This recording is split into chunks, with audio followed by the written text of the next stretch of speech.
নমস্কার, সবাই কেমন আছেন? আশা করি ভালো আছেন।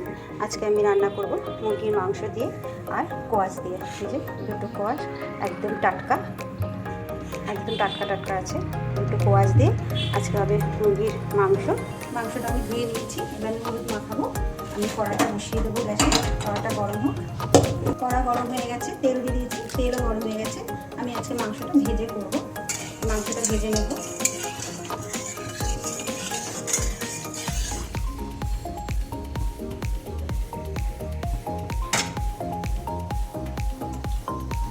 দিয়ে দেবো মাংস।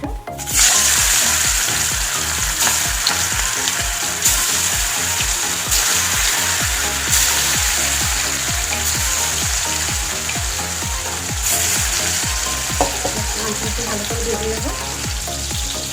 মাংসগুলো উল্টে নেব।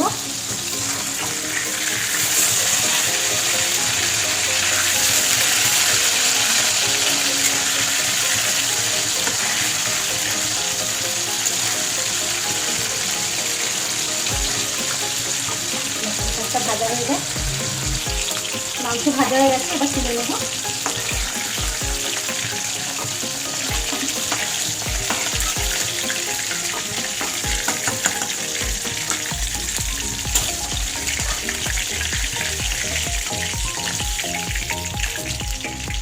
এইভাবে ভেজে নিয়েছি।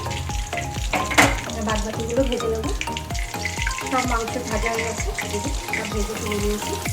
আর এই তেলের মধ্যে আমি কোয়াশ কটাও ভেজে নেব।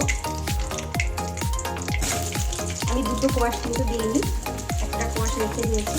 এটা একটু বড়, সেটা দিলাম। এটা একটু ভেজে নেব।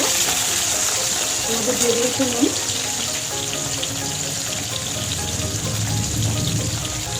অল্প দিয়ে দেবো নুন, দেবো একটু হলুদ। ভালো করে তো ভেজে নেব।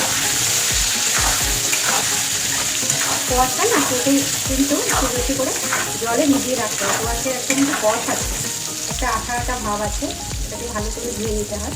একটু জলে ভিজিয়ে রেখে চটকে ধুয়ে নিলে কষটা চলে যায়। কোয়াশ ভাজা হয়ে গেছে, ভেজে তুলে নিয়েছি। এবার আমি তেলের মধ্যে দেবো একটা তেজপাতা। 4টে তেজপাতা আছে, দিয়ে দেবো। এবার পেঁয়াজ,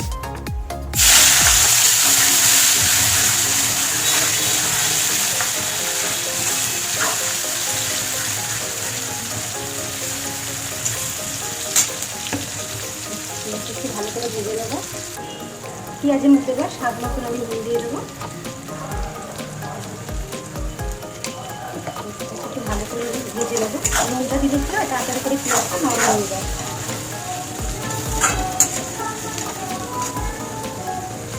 পেঁয়াজটা আমি বেশ ভালো করে ভেজে নিয়েছি। এবার আমি এখানে দিয়ে দেবো রসুন বাটা। দিয়ে দেবো 1 চামচ রসুন বাটা।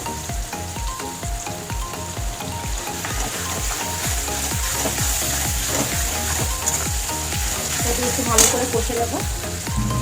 আমি রসুন দিয়ে কষে নিয়েছি। এবার দিয়ে দেবো 1 চামচ আদা বাটা। বেশি আদা দিলে শুকনো হয়ে যায়, স্বাদটা নষ্ট হয়ে যায়।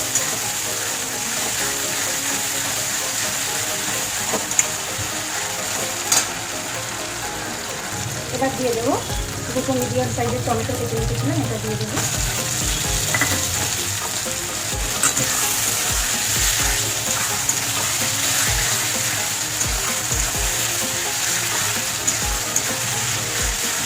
এবার বাদ বাকি গুঁড়ো মশলাটা দেবো। গুঁড়ো মশলাটা দেবো। সেখানে হলুদ গুঁড়ো, লঙ্কার গুঁড়ো, ধনের গুঁড়ো, জিরে গুঁড়ো, এটা দিয়ে দেবো।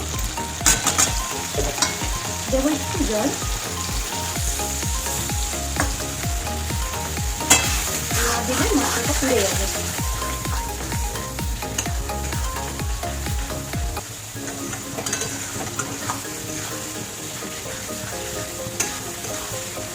মশলাটা একটু কষে নেব। মশলাটা ভালো করে কষে নিয়েছি। একটু তেল ছেড়ে গেছে মশলা দিয়ে। এবার আমি মাংসটা দিয়ে দেবো। ভেজে রাখা মাংসটা দেবো। দিয়ে ভালো করে কষে নেব।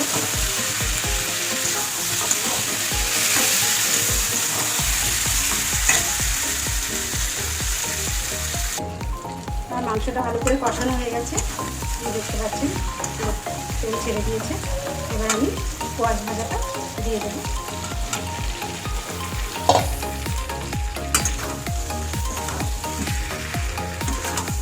এটা দিয়ে একটু ভালো করে একটু কষে নেবো। কোয়াশটা দিয়ে ভালো করে কষে নিয়েছি। এবার দিয়ে দেবো জল।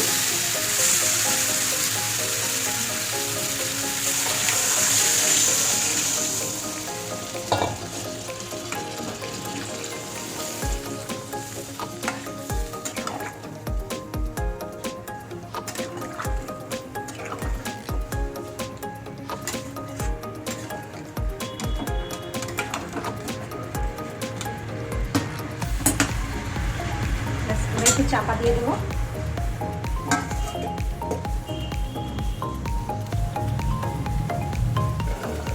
চলুন চাপাটা খুলে দেখি কতটা হলো মাংসটা।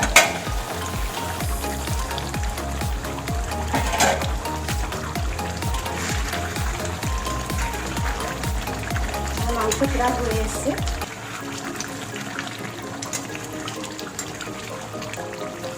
কড়াইগুলো সিদ্ধ হচ্ছে দেখুন।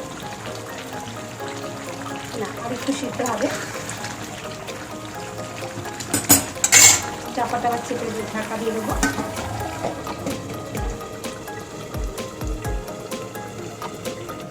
চলুন দেখে নিই মাংসটা সিদ্ধ হয়ে গেল নাকি।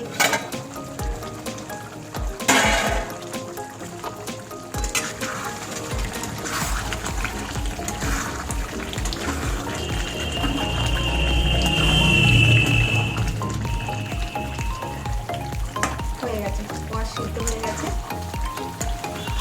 মাংস তো সিদ্ধ হয়েছে, কোয়াশও সিদ্ধ হয়ে গেছে, মাংস সিদ্ধ হয়ে গেছে। এবার নামিয়ে নেব।